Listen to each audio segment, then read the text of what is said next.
Hello students, welcome to A to Z পরীক্ষা। তো আজকে কিন্তু আবার ম্যাথ ক্লাস নিয়ে চলে এসেছি, ঠিক আছে?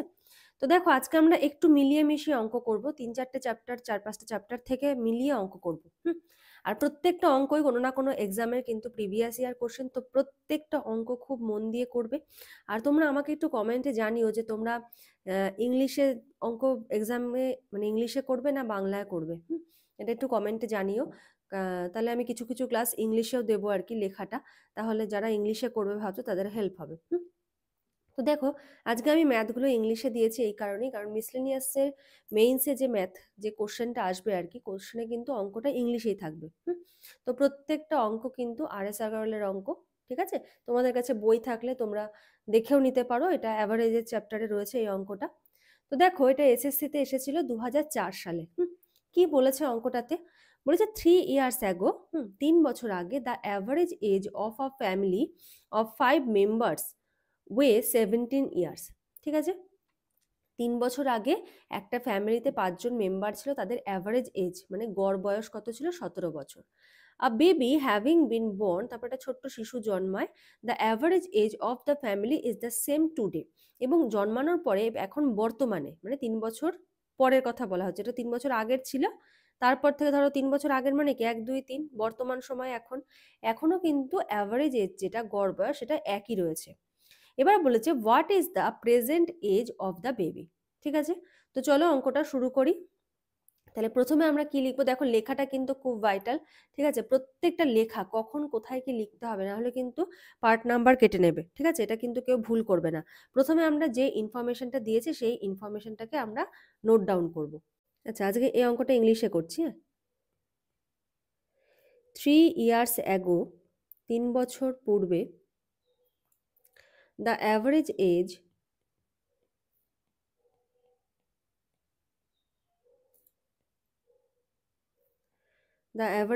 of a family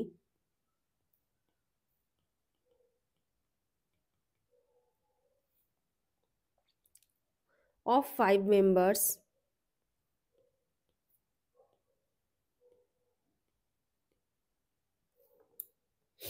weigh 17 years.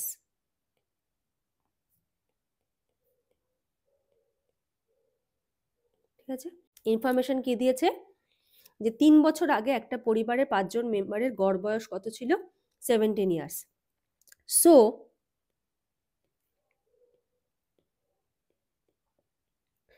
3 years ago, the total age of the family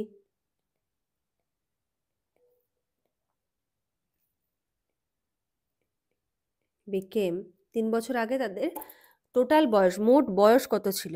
total age of the family became না, ওয়াজ লেখো, এখানে ওয়াজ লিখলেও হবে।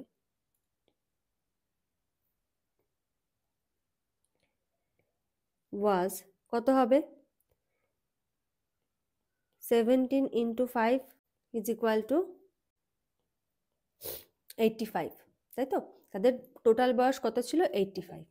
এবারে কি বলেছে? যে a baby having been born, এবার একটা নতুন শিশুর জন্ম হয়েছে।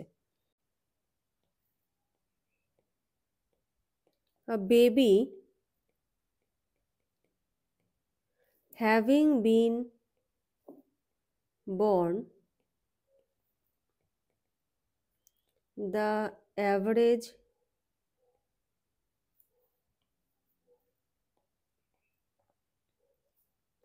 Age of this family is the same today.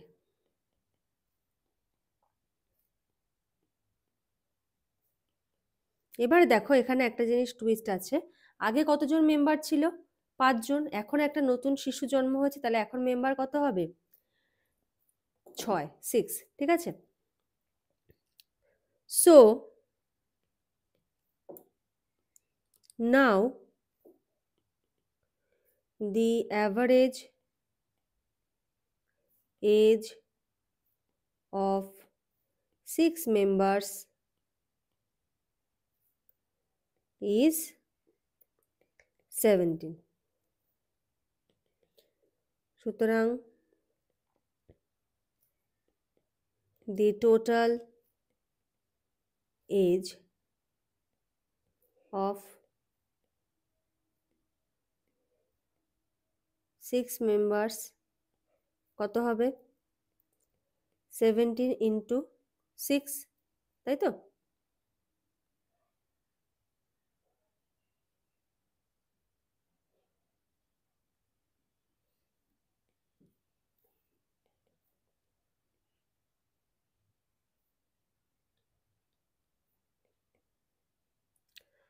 তাহলে 6 জনের মোট বয়স কত হচ্ছে? 6 17 102, 6 7 22 হাজার 4, 6 কে 6, 7 8 9 10, 102।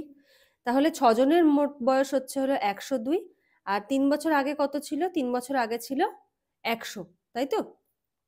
তাহলে সুতরাং সরি 100 কোথায়? 3 বছর আগে ছিল 85। এবারে দেখো, এবারে কোন জায়গাটা করতে হবে? এটা হলো 3 বছর আগের ডেটা, তাই তো? তাহলে ধরলাম এটা হলো বর্তমান সময়, এটা হলো টুডে বা প্রেজেন্ট ইয়ার। এখানে 6 জন মেম্বার, তাহলে এটা হলো থার্ড, সেকেন্ড, ফার্স্ট। তার মানে 3 বছর আগে কত ছিল? 5 জন ছিল, তাই তো? তাহলে 5 জনেরই বয়স 3 বছর বেড়েছে, ফার্স্ট 0। তো এখানে ছিল 5 জনের গড় বয়স ছিল হলো 17, তাই তো? তাহলে 5 জনেরই এখানে 3 বছর করে বয়স বাড়বে, 1 2 3। তাহলে একজনের বয়স 3 বছর বেড়ে যাবে, ধরো কারো 10 ছিল হয়ে যাবে 13, কারো 12 ছিল হয়ে যাবে 15, তাই তো? তাহলে ইন 3 ইয়ার্স, না আফটার 3 ইয়ার্স, 3 বছর পরে,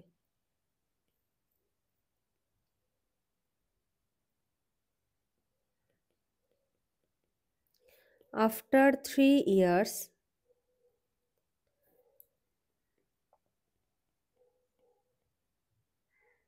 today the increased age of 5 members are 5 into 3 is equal to 15 years। মানে 5 জন মেম্বারে 3 বছর করে বয়স বেড়ে টোটাল 15 বছর বয়স বাড়বে।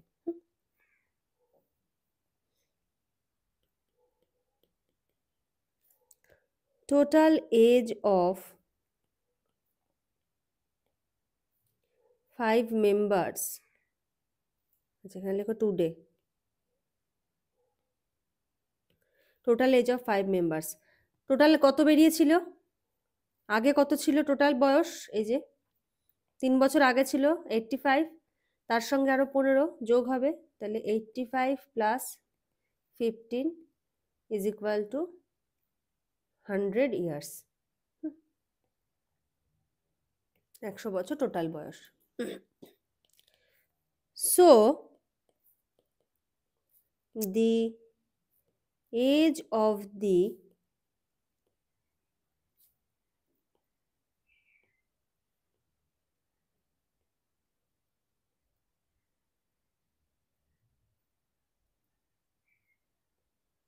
baby is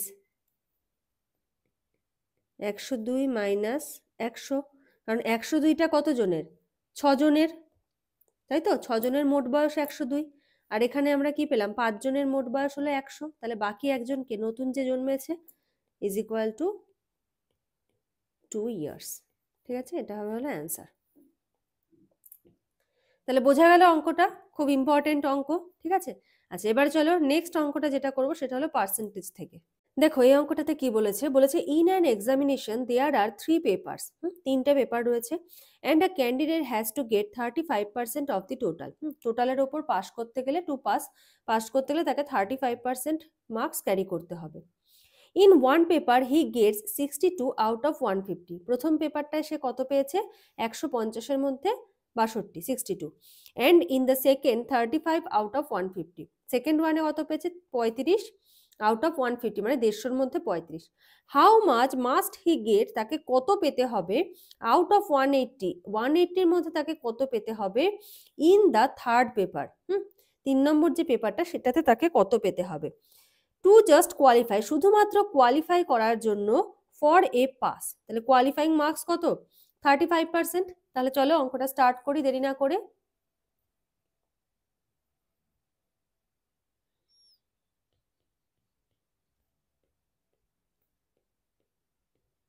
আচ্ছা এটা বাংলাতে করি।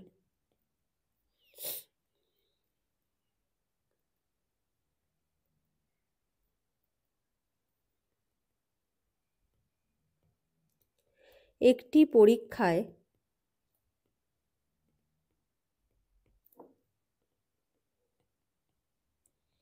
তিনটি পত্র রয়েছে।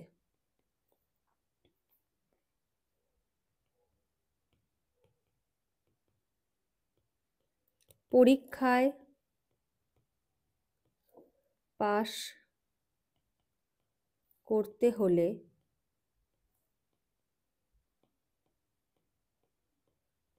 প্রয়োজন 35% নম্বর।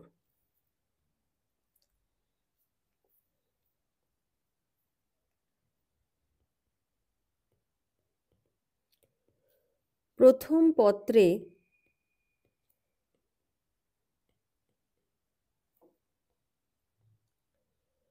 প্রাপ্ত নম্বর 62 আউট অফ 150।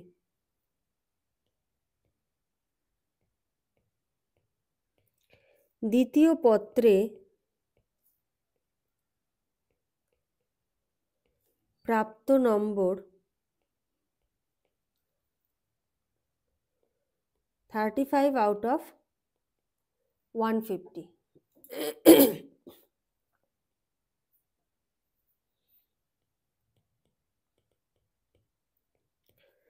তৃতীয় পত্র 180-তে, ধরি, ধরতে রাখবেন না, এটা এমনিই হয়ে যাবে, এক্স ছাড়াই হয়ে যাবে। তৃতীয় পত্র 180-তে, তাহলে সুতরাং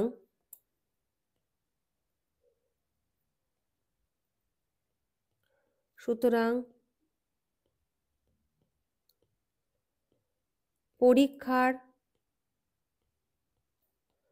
মোট নম্বর কত, 180 plus 150 plus 150 is equal two 480, তাই তো।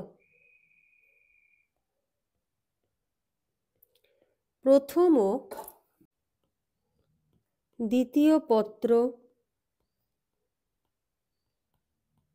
মিলে প্রাপ্ত মোট নম্বর কত, প্রথম পত্রে হলো 62 প্লাস 35 কত হচ্ছে, 5 আর 2 7, 6 আর 3 9, 97।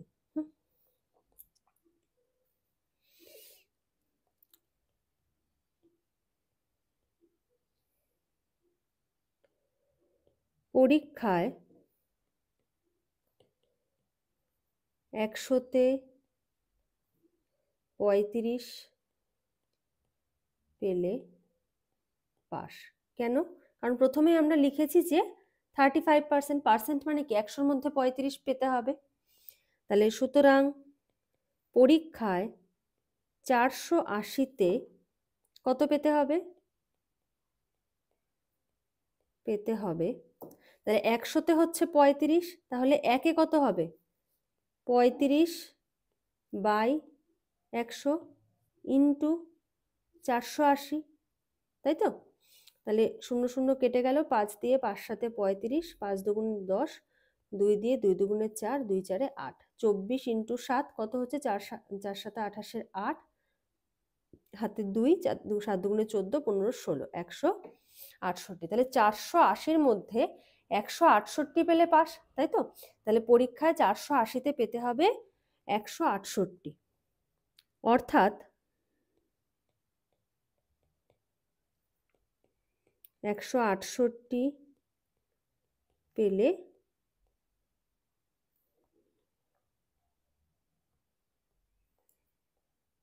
পাস হবে। ঠিক আছে, এবার দুটো পেপার মিলে সে কত পেয়েছে? 97, কিন্তু তাকে পেতে হবে কত? 168। তাহলে তৃতীয় যে পত্র 180, তাহলে 180-র মধ্যে তাকে কত পেতে হবে? তাহলে সুতরাং পাস করার জন্য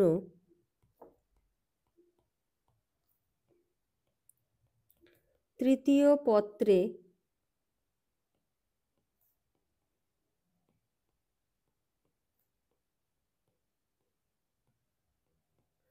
প্রয়োজনীয় নম্বর কত? 68 মাইনাস 97, তাহলে কত হচ্ছে? 9 আছে কত হলে 17 হবে, 16 হবে, 9-এর সাথে 16, 71। তাহলে সুতরাং তাহলে চেয়েছে কি প্রশ্নটাতে, যে how much must he get out of 180, 180-র মধ্যে তাকে কত পেতে হবে in the third paper to just qualify for a pass. তাহলে সুতরাং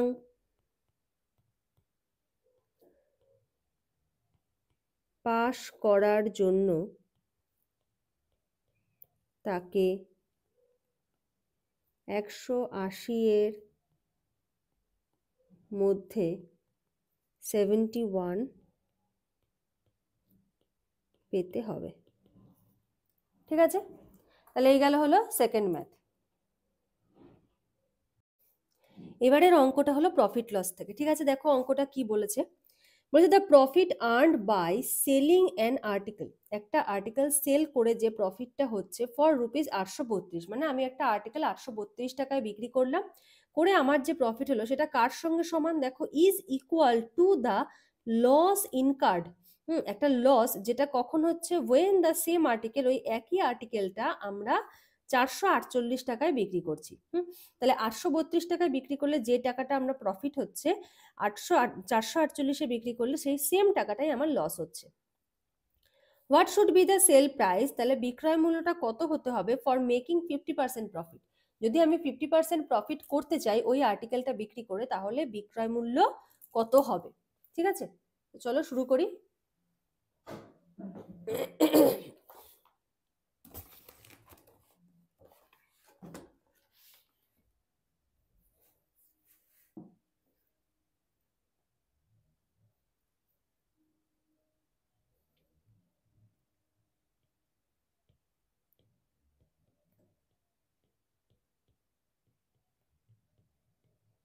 একটি আর্টিকেল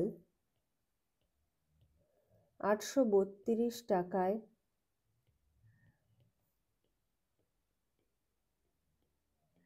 বিক্রয় করে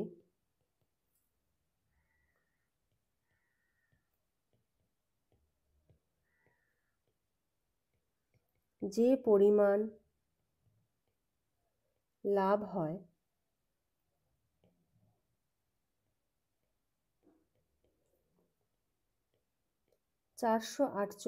টাকায়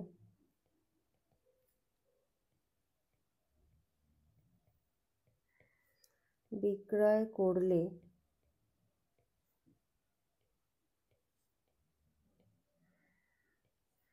ওই একই পরিমাণ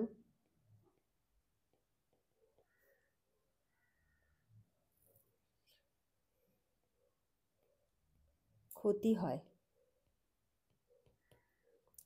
ঠিক আছে, ধরি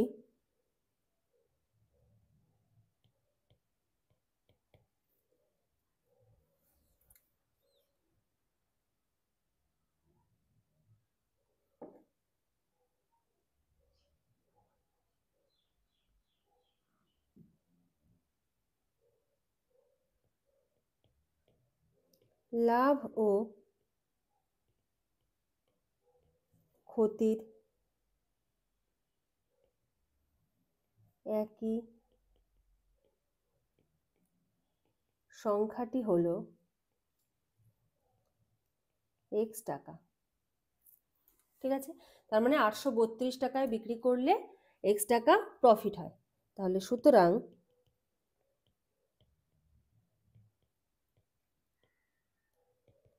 বিক্রয় মূল্য যখন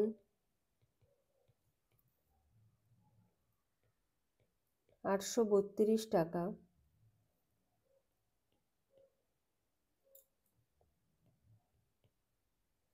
লাভ সমান সমান এক্স টাকা। সুতরাং ক্রয় মূল্য, যেটাকে আমরা বলছি সিপি, ঠিক আছে, ইজ ইকুয়াল টু কত হবে?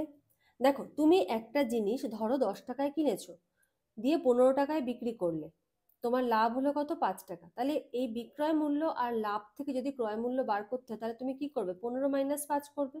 সেম ভাবে এখানে বিক্রয় মূল্য, এটা লাভ, আমার ক্রয় মূল্য লাগবে, তাহলে আমি কি করব? 832 মাইনাস এক্স টাকা।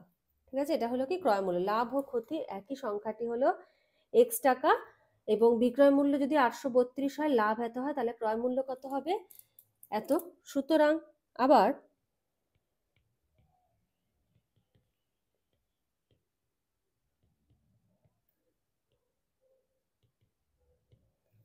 বিক্রয় মূল্য 448 টাকা, ক্ষতি এক্স টাকা। সুতরাং ক্রয় মূল্য, এটাও খুব ইজি ভাবে বুঝো। তুমি একটা জিনিস 10 টাকায় কিনেছো, কিনে 8 টাকায় বিক্রি করলে, তোমার লস কতটা হলো? 2 টাকা। তাহলে এটা তুমি 8 টাকায় সেল করেছো, মানে এটা সেলিং প্রাইস, তাই তো? আর এটা হলো তোমার লস। তাহলে সেলিং প্রাইস আর লস যদি তুমি যোগ করো, তাহলে তুমি কি পেয়ে যাবে? কস্ট প্রাইস, মানে সিপি পেয়ে যাবে। ঠিক আছে, তাহলে সুতরাং ক্রয় মূল্য কত হবে? 448 প্লাস এক্স টাকা। তাহলে দেখো, একটা জিনিস, একটা আর্টিকেল, তার তো ভিন্ন ভিন্ন ক্রয় মূল্য হবে না, তার ক্রয় মূল্য তো একই। তাহলে সুতরাং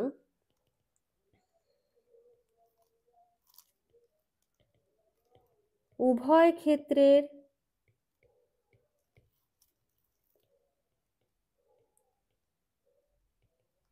ক্রয় মূল্য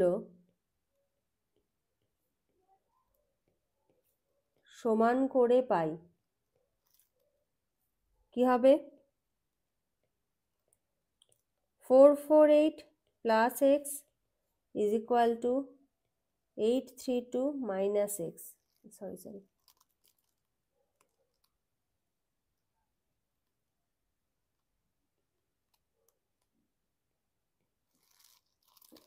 और x plus x is equal two, এক মাইনাস আছে, এদিকে আসলে পজিটিভ, 832, এটা পজিটিভ আছে, ওপাশে গেলে মাইনাস 448, और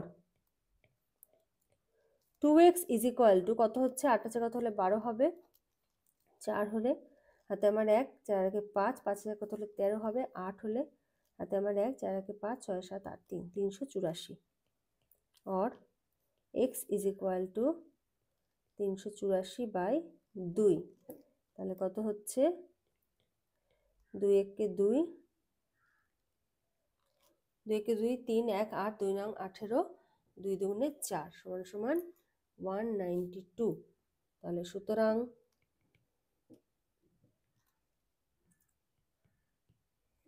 লাভ ও ক্ষতির সংখ্যা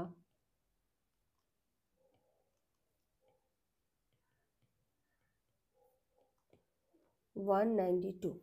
ঠিক আছে, এবারে কি বলেছে? এবারে বলেছে যে, বলেছে সেলিং প্রাইসটা কত হবে যদি প্রফিটটা 50% করতে হয়।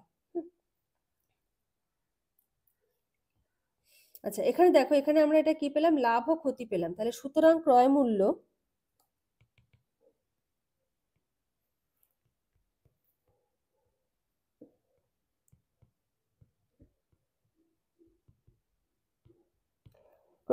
কত হবে?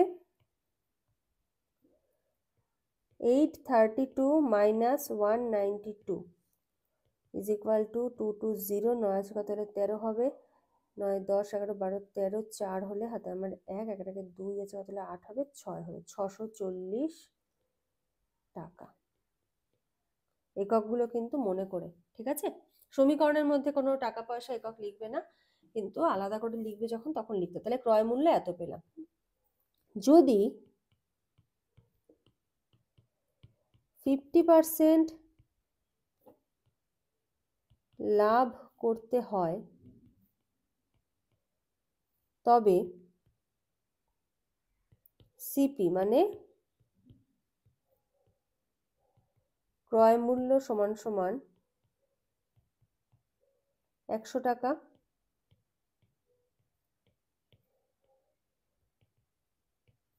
বিক্রয় মূল্য সমান সমান 150 টাকা।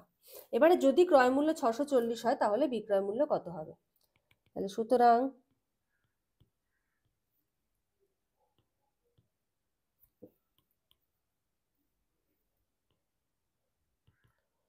ক্রয় মূল্য 640 টাকা হলে 50% লাভ হিসেবে